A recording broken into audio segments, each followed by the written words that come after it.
Chapter 27. Now when morning had come, all the chief priests and the elders of the people took counsel against Jesus to put him to death. They bound him, led him away, and delivered him up to Pontius Pilate, the governor. Then Judas, who betrayed him, when he saw that Jesus was condemned, felt remorse, and brought back the 30 pieces of silver to the chief priests and elders, saying, I have sinned in that I betrayed innocent blood. But they said, What is that to us? You see to it. He threw down the pieces of silver in the sanctuary and departed. Then he went away and hanged himself. The chief priests took the pieces of silver and said, It's not lawful to put them into the treasury, since it is the price of blood. They took counsel and bought the potter's field with them to bury strangers in.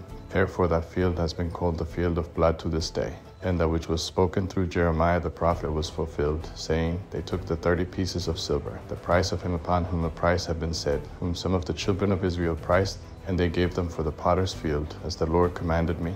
Now Jesus stood before the governor, and the governor asked him, saying, Are you the king of the Jews? Jesus said to him, So you say. When he was accused by the chief priests and elders, he answered nothing. Then Pilate said to him, Don't you hear how many things they testify against you? He gave him no answer, not even one word, so that the governor marveled greatly. Now at the feast the governor was accustomed to release to the multitude one prisoner whom they desired. They had then a notable prisoner called Barabbas. When therefore they were gathered together, Pilate said to them, Whom do you want me to release to you, Barabbas, or Jesus who is called Christ? For he knew that because of envy they had delivered him up. While he was sitting on the judgment seat, his wife sent to him, saying, Have nothing to do with that righteous man, for I have suffered many things today in a dream because of him. Now the chief priests and the elders persuaded the multitudes to ask for Barabbas and destroy Jesus. But the governor answered them, Which of the two do you want me to release to you? They said, Barabbas. Pilate said to them, What then shall I do to Jesus who is called Christ? They all said to him, Let him be crucified. But the governor said, Why?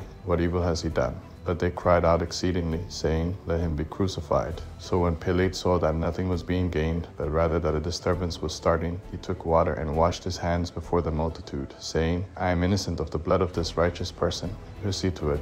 All the people answered, May his blood be on us and on our children. Then he released Barabbas to them, but Jesus he flogged and delivered to be crucified. Then the governor's soldiers took Jesus into the praetorium and gathered the whole garrison together against him. They stripped him and put a scarlet robe on him. They braided a crown of thorns and put it on his head, and a reed in his right hand, and they kneeled down before him and mocked him, saying, Hail, King of the Jews! They spat on him, and took the reed and struck him on the head. When they had mocked him, they took the robe off him, and put his clothes on him, and led him away to crucify him. As they came out, they found a man of Cyrene, Simon by name, and they compelled him to go with them, that he might carry his cross. When they came to a place called Golgotha, that is to say, the place of a skull, they gave him sour wine to drink mixed with gall. When he had tasted it, he would not drink. When they had crucified him, they divided his clothing among them, casting lots, and they sat and watched him there. They set up over his head the accusation against him written, This is Jesus, the King of the Jews. Then there were 2 robbers crucified with him, one on his right hand and one on the left. Those who passed by blasphemed him, wagging their heads, and saying, You who destroy the temple and build it in 3 days, save yourself. If you are the Son of God, come down from the cross. Likewise the chief priests also mocking with the scribes, the Pharisees, and the elders, said, He saved others, but he can't save himself. If he is the King of Israel, let him come down from the cross now, and we will believe in him. He trusts in God. Let God deliver him now, if he wants him, for he said, I am the Son of God. The robbers also who were crucified with him cast on him the same reproach. Now from the 6th hour there was darkness over all the land until the 9th hour. About the 9th hour Jesus cried with a loud voice, saying, Eli, Eli, lema sabachthani? That is, my God, why have you forsaken me? Some of them who stood there, when they heard it, said, This man is calling Elijah.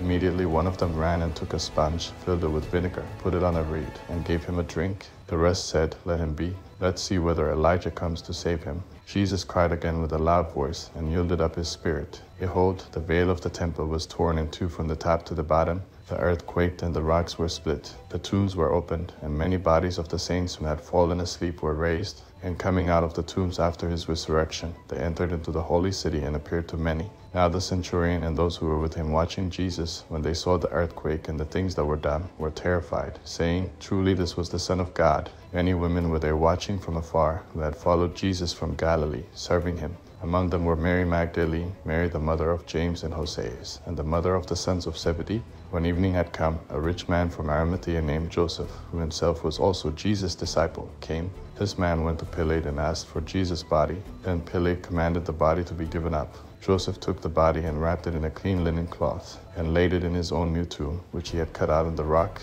And he rolled a large stone against the door of the tomb, and departed. Mary Magdalene was there, and the other Mary, sitting opposite the tomb.